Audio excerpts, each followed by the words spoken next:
안녕하세요. 저희 어제 원사랑교회 설교를 유튜브에 올리질 못했습니다. 좀 음향에 문제가 있어가지고 저희가 유튜브를 촬영하고 좀 들어보니까 무슨 옛날 80년대 가을 운동에 이 교장님께서 훈시하는 그런 에코가 너무 많이 들어가가지고 지금은 좀 수리를 했어요. 좀 손을 봤는데 그래서 어저께 설교를 올리지 못해서 그래서 좀 연결해서 갈라디아 말씀을 공부해야 되니까 제가 간단하게 좀 이렇게 개인적으로 어제 설교를 성경 공부식으로 같이 한번 나누도록 하겠습니다. 본문은 갈라디아서 4장 12절부터 31절까지 조금 길긴 길어요. 그래서 개인적으로 좀 읽어주시고요. 그거를 지금 다 읽진 않겠습니다. 하나하나 좀 같이 말씀 안에 우리가 깊이 들어가셨으면 좋겠어요. 지난주 설교에 좀 복습을 해드리면 이 갈라디아서 4장은 정체성에 대한 얘기가 나와요. 율법의 정체성 그리고 복음의 정체성. 간단하게 설명드리면 율법의 정체성은 종이다 이거예요. 율법은 우리를 종으로 만들어요. 그러니까 종의 정체성을 주는 거죠. 그래서 율법적 사고에 사로잡히면 신앙생활을 종처럼 합니다. 이 종처럼 한다는 게 뭐냐면 무서워서 하는 거예요. 내가 벌 받을까봐, 내가 심판 받을까봐 그냥 그런 두려움과 공포 속에 하나님을 섬기는 겁니다. 그게 율법적 신앙생활이고 종의 정체성입니다. 그리고 은근히 내가 또 잘하면 뭔가 이제 보상을 바라고 또 대가를 바라고 항상 종은 그런 마음이 있잖아요. 좀 못하면 무섭고 또 잘하면 뭔가 은근히 기대하고 그게 율법적 정체성이에요. 근데 복음은 우리에게 종의 정체성을 주는 게 아니라 자녀의 정체성을 줘요. 그러니까 하나님을 아빠, 아버지라고 부를 수 있는 거죠. 저는 저와 여러분이 이 자녀의 정체성으로 그런 은혜의 정체성으로 사는 크리스천 되시기를 축복합니다. 오늘 말씀은 굉장히 재밌습니다. 오늘 말씀을 보면은 사도 바울이 가장 먼저 이 복음을 잃은 갈라디아 교회들을 향하여서 질문을 합니다. 굉장히 좀 이 마음 아픈 질문이에요. 어떤 질문을 했냐면 너에게 있었던 그 복음의 능력이 지금 다 어디로 갔느냐 이렇게 얘기해요. 그러니까 지금 사도 바울이 아주 긴 오랜 세월 동안 갈라디아를 방문해서 갈라디아 교인들에게 복음을 전하고 또 교회를 세우고 그런 사역들을 했잖아요. 그때 너무나 기쁘게 갈라디아 성도들이 복음을 받고 또 복음 안에서 그 은혜를 누리고 아주 기뻤었고 행복했을 거예요. 근데 얼마 안 있다가 이제 거짓 교사들이 와가지고 그들에게 율법주의를 가르쳤잖아요.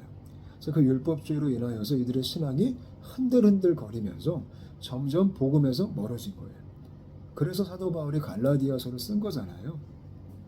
그래서 지금 질문하는 겁니다. 아니 그때 그 처음에 너희가 그 누렸던 그때 받았던 그때 함께 공유했던 그 복음의 그 본질적인 중심적인 능력과 기쁨이 지금 다 어디 갔느냐라고 얘기해요. 그러니까 지금 갈라디아 교회가 복음의 능력을 상실해 버린 거예요. 특별히 오늘 사도 바울의 고백을 통해 복음의 능력이 뭔지 조금 알 수가 있는데요. 13절 보니까요.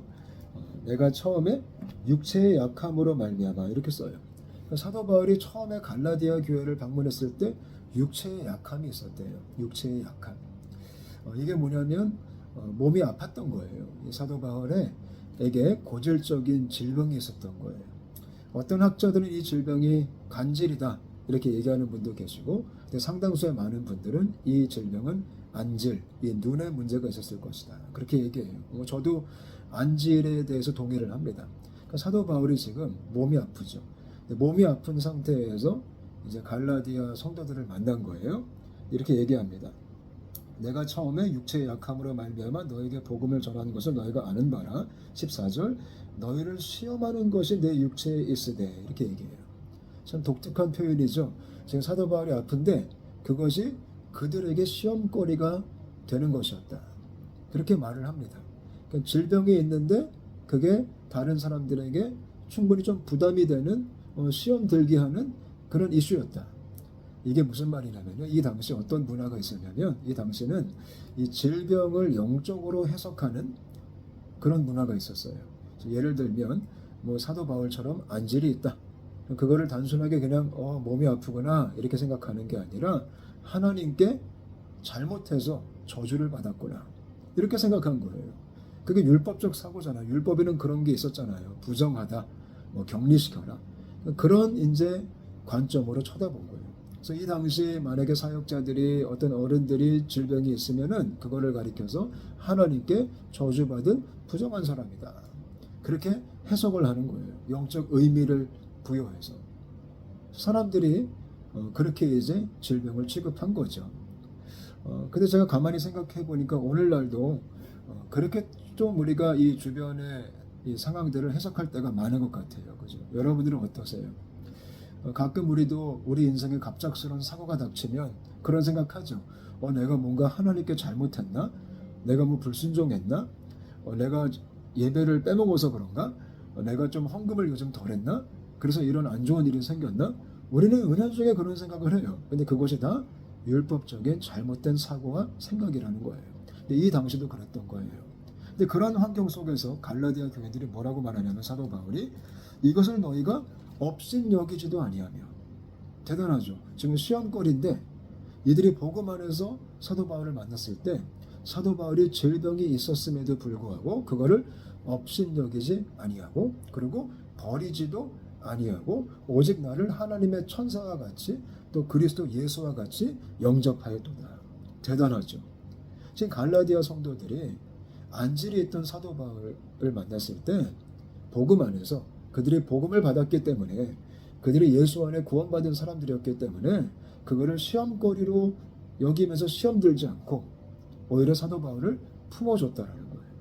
여러분 이것이 복음의 능력이에요. 우리는 복음의 능력 그러면 뭐 굉장히 좀 화려하고 신비적이고 아주 뭐 강력한 그렇게 생각하지만 복음의 실제적 능력은 관계 안에서 이루어지는 거예요. 우리는 흔히 복음의 능력 그러면 뭐 지옥 갈 사람이 천국 갔다. 예, 물론 그것도 능력이죠. 근데 이 천국 가는 것은 사실 복음의 결과예요. 근데 복음의 실질적 우리가 이 땅에서 현실적으로 실제적으로 누릴 수 있는 것은 관계에서 나타나는 능력이에요. 왜냐하면 복음은 관계를 회복하거든요. 하나님과의 관계 회복, 이웃과의 관계 회복. 그게 복음의 파워입니다. 갈라디아 교회가 그게 있었던 거예요. 안질이 있고 충분한 시험거리가 있었음에도 불구하고 그 사도 바울을 품었다는 거. 저는 저와 여러분이 정말 복음 안에서 이렇게 서로를 품어줄 수 있는 그런 복음의 능력으로 살아가는 그런 크리스천 되었으면 좋겠어요. 또 15절을 보니까 또 기가 막힌 말씀을 합니다. 너의 복이 지금 어디 있느냐? 그렇게 사도 바울을 품고 환영하고 예수님을 영접하던 것처럼 영접했던 그 갈라디아 교인들에게 근데 지금 너의 복이 어디 있느냐? 내가 너에게 증언하노니 너희가 할 수만 있었더라면 너의 눈이라도 빼어 나에게 주었으리라. 대단한 고백이죠. 그러니까 갈라디아 성도들이 얼만큼 복음 안에 그 능력을 경험하며 살았냐면 사도 바울에게 눈이라도 빼가지고 줄 마음이 있을 정도로 그렇게 그를 사랑하고 희생적으로 섬겼다라는 거예요. 이게 복음의 능력이에요. 눈 빼주는 능력. 그러니까 내가 희생해서라도 내가 상대방을 섬겨주고 싶다. 내 모든 걸 다 줘서라도 내가 그를 살리고 싶다. 그게 복음입니다. 그럼 어떻게 보면 우리도 그 복음을 받은 사람들이에요. 우리 주님이 우리를 업신여기지 않고 우리를 버리지 않고 우리를 영접해 주셨잖아요. 우리를 하나님의 자녀로 안아주셨잖아요. 그리고 갈라디아 성도들이 뭐 우리가 눈이라도 빼주겠다 했던 것처럼 우리 주님은 눈뿐만 아니라 모든 걸 다 주셨잖아요. 물과 피를 다 쏟으시고 십자가 상에서 우리에게 생명을 주시기 위해서 그런 희생적인 사랑, 이게 복음입니다. 근데 갈라디아 교회가 이만큼 복음의 능력과 은혜 속에 살았는데 율법주의가 들어와서요 이게 싹 사라진 거예요. 그래서 사도 바울이 그거를 지금 질문하고 따지고, 물론 거룩한 따짐이겠죠, 그거를 얘기를 하고 있는 거예요. 율법은 되게 위험한 열매를 줘요. 복음은 이런 관계 회복과 화해와 화목함을 주는데 율법은 오늘 말씀 보니까 이간시키고 원수를 만든다라는 거예요. 16절 보니까요. 그런즉 내가 너에게 참된 말을 함으로 원수가 되었느냐. 그러니까 율법주의가 들어오니까 뭐 눈까지 빼주려고 했던 그 관계가 그냥 순식간에 원수가 된 거예요. 이게 참 무서운 겁니다. 교회 안에도 때로 우리 안에도 이런 일이 발생할 때가 있어요. 우리가 갈라디아서를 공부할 때 이 갈라디아 교회의 상태를 우리하고 별개로 생각하시면 안 돼요. 제가 볼 때 우리도 대부분 다 복음 안에서 성령 안에서 시작을 하는데 이 신앙생활이요 좀 오래되다 보면은 은근히 우리가 율법적 사고와 율법적인 성향들이 많이 또 올라올 때가 있어요. 갑자기 원수가 된 거예요. 17절을 보니까 이렇게 말합니다. 그들이 너에게 대하여 열심내는 것은 여기서 말하는 그들이는 율법주의자들입니다. 그러니까 율법주의자들이 너에게 대하여 열심을 내는 것은 좋은 뜻이 아니요 오직 너희를 이간시켜. 율법은 서로 이간시키고 서로 싸우게 하고 뒷담화하고 수근수근하게 한다라는 거예요. 가끔 공동체가 무너지는 모습 보면 딱 이런 모습으로 무너지잖아요. 그죠? 수근수근거림과 뒷담화와 이런 이야기 저런 이야기가 퍼지면서 상처받고 교회가 분열되는 모습 많이 보는데 그게 다 율법적 사고로부터 나오는 거예요. 율법은 편가르기 하거든요. 그리고 서로 비교하게 하거든요. 그죠? 근데 뭐라고 말해요?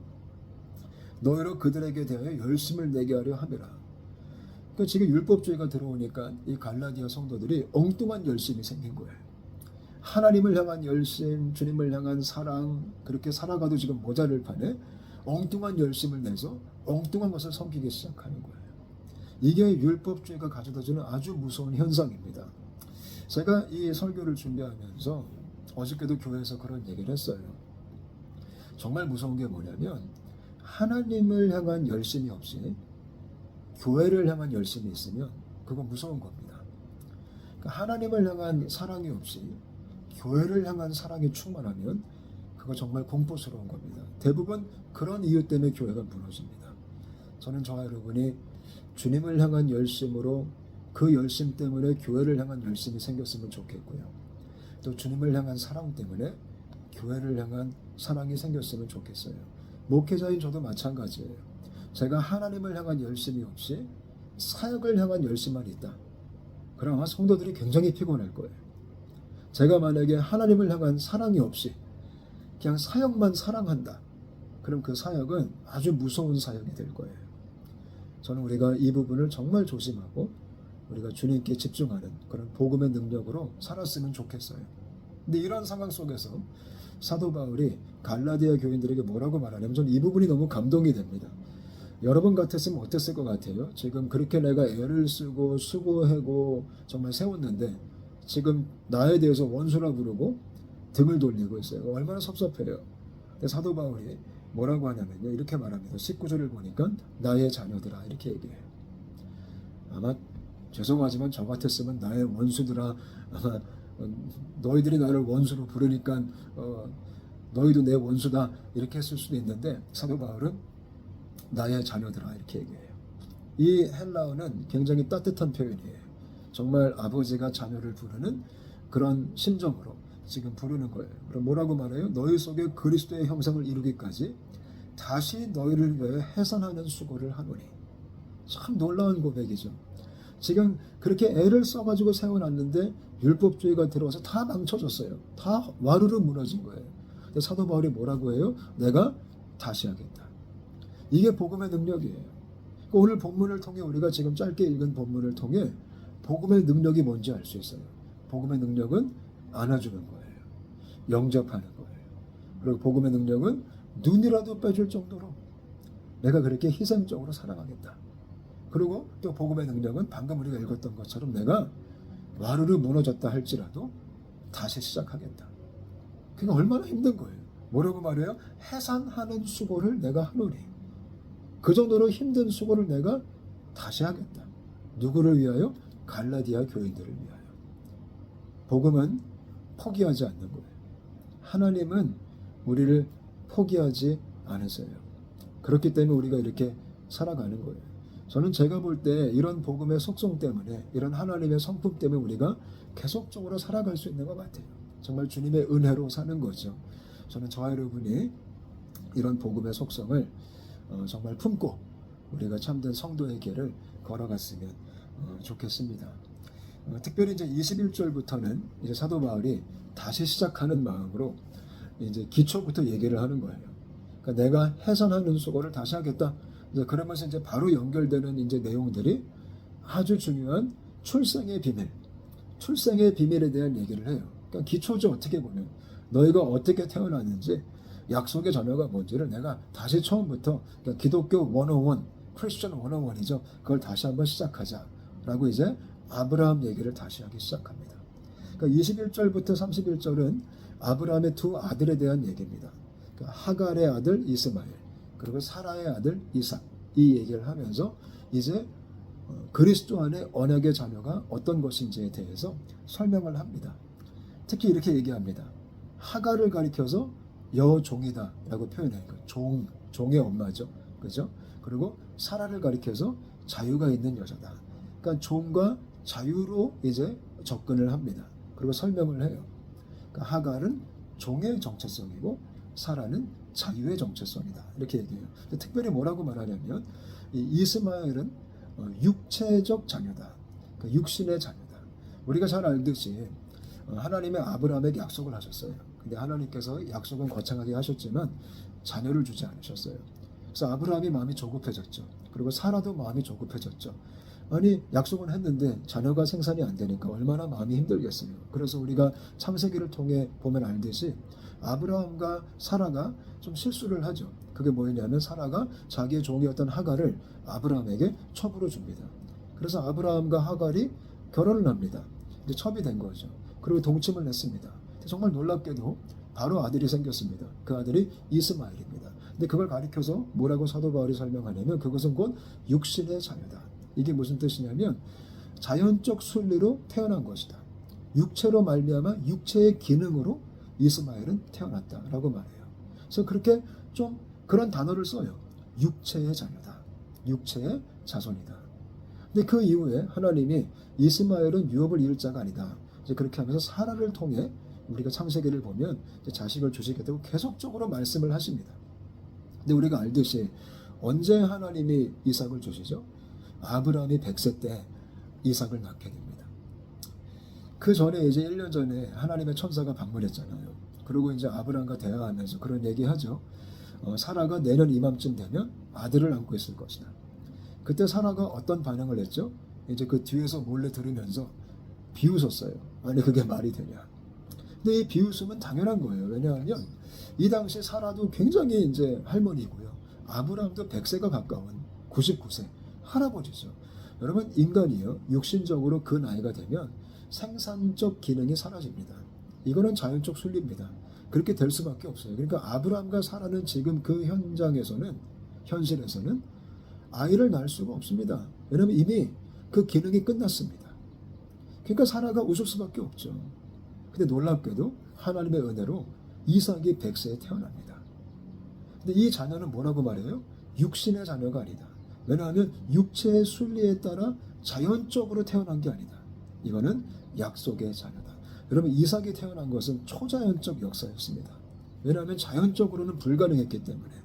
그거를 지금 사도 바울이 풀이를 하는 겁니다. 율법과 복음의 관점으로.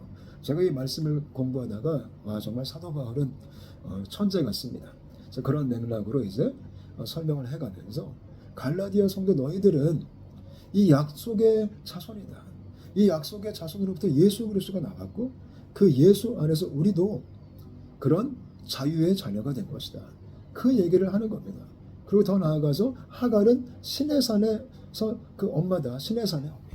시내산이 어떤 장소죠? 율법을 받은 장소예요. 그리고 이 땅의 예루살렘, 지금의 예루살렘이 율법에 완전히 잡혀있는 것처럼 그런 시내산 또 예루살렘과 같은 그 율법의 구조로 내려온 거다. 근데 사라는 위의 예루살렘, 하늘의 예루살렘, 하늘의 그 은혜로 그 자손이 태어나게 된 것이다. 그러면서 복음 안에 우리의 출생이 어디에 있는지, 이것이 육신이냐 율법이냐 아니면 약속과 초자연과 은혜냐, 이 얘기를 하고 있는 겁니다. 그래서 그 출생을 지금 다시 되짚어주면서 사도 바울이 갈라디아 교회를 지금 가르치고 있는 거예요. 다시 처음부터. 정말 놀라운 메시지가 29절부터입니다. 이것을 좀 우리가 마음에 새겼으면 좋겠어요. 그렇기 때문에 갈라디아 교회 성도들에게 이렇게 말합니다. 그러나 그때 육체를 따라 난 자가 성령을 따라 난 자를 박해한 것 같이 이제도 그러하도다. 이게 무슨 말이죠? 창세기를 보면 이스마엘이 이삭을 괴롭힙니다. 그래서 이제 사라가 화가 나가지고 아브라함한테 얘기해서 이제 막 뭐라 그러잖아요. 그죠? 그와 마찬가지로 요즘도 이스마엘이 이삭을 괴롭혔던 것처럼 요즘도 율법이 지금 복음을 괴롭히고 있는 것이다. 지금 갈라디아 교회가 만난 상황이 그런 상황이다. 그럼 어떻게 해야 됩니까? 30절. 그러나 성경이 무엇을 말하느냐? 여종과 그 아들을 내쫓으라. 이렇게 얘기합니다. 사라가 그렇게 얘기해서 아브라함이 진짜 창세기를 보면 하갈과 이스마엘을 내쫓습니다. 그거와 같이 지금 율법에 사로잡힌 우리들도 그 여종과 아들을 내쫓아야 된다. 우리에게 주시는 말씀입니다. 우리도 신앙생활을 하다 보면 제가 아까도 얘기했듯이 스멀스멀 율법적인 사고와 율법적인 습관과 율법적인 생각들이 막 들어올 때가 있어요. 그런 우리에게 말하는 겁니다. 그 여종과 아들을 내쫓아야 된다. 저는 저와 여러분이 내쫓게 되시기를 바랍니다. 왜냐하면 이렇게 말합니다. 여종의 아들이 자유있는 여자의 아들과 더불어 유업을 얻지 못하리라 하였느니라. 그러니까 율법과 복음은 공존할 수가 없습니다. 저는 우리가 복음 안에 굳세게 서 있었으면 좋겠어요. 그리고 31절 그런즉 형제들아 우리는 여종의 자녀가 아니요 자유 있는 여자의 자녀니라라고 이제 선포를 합니다. 그래서 사도 바울이 지금 모든 게 무너진 갈라디아 교회에게 다시 그들의 출생부터 너희들은 여종의 자녀가 아니야. 너희들은 자유 있는 여자의 그 약속의 자녀다라고 선포하는 겁니다. 이거를 저와 여러분이 믿었으면 좋겠어요. 우리가 예수를 믿고 지금 하나님의 자녀가 됐잖아요. 이 뜻은 우리가 여종의 자녀가 아니고 자유 있는 여자의 자녀라는 거예요. 그래서 복음의 능력으로 살았으면 좋겠어요. 정말 서로 화목하고 화해하고 막힌 담을 허물어 트리는 그 복음의 능력과 영광과 축복으로 우리가 살았으면 좋겠습니다. 특별히 마지막으로 제가 에베소서 2장 말씀을 읽어드릴게요. 복음의 능력이 뭔지가 정확하게 지금 나오고 있어요. 에베소서 2장 14절부터 16절에 그는 우리의 화평이신지라 둘로 하나를 만드사 원수된 것 곧 중간에 막힌 담을 자기 육체로 하시고 법조문으로 된 계명의 율법을 폐하셨으니 이는 이 둘로 자기 안에서 한 세 사람을 지어 화평하게 하시고 또 십자가로 이 둘을 한 몸으로 하나님과 화목하게 하려 하심이라. 원수된 것을 십자가로 소멸하시고 이게 복음의 능력이에요. 원수된 것을 십자가로 소멸하시고 막힌 담을 허무시고 저는 저희 공동체가 또 여러분 한 분 한 분이 이 복음의 능력 가운데 살 수 있게 되시기를 축복합니다.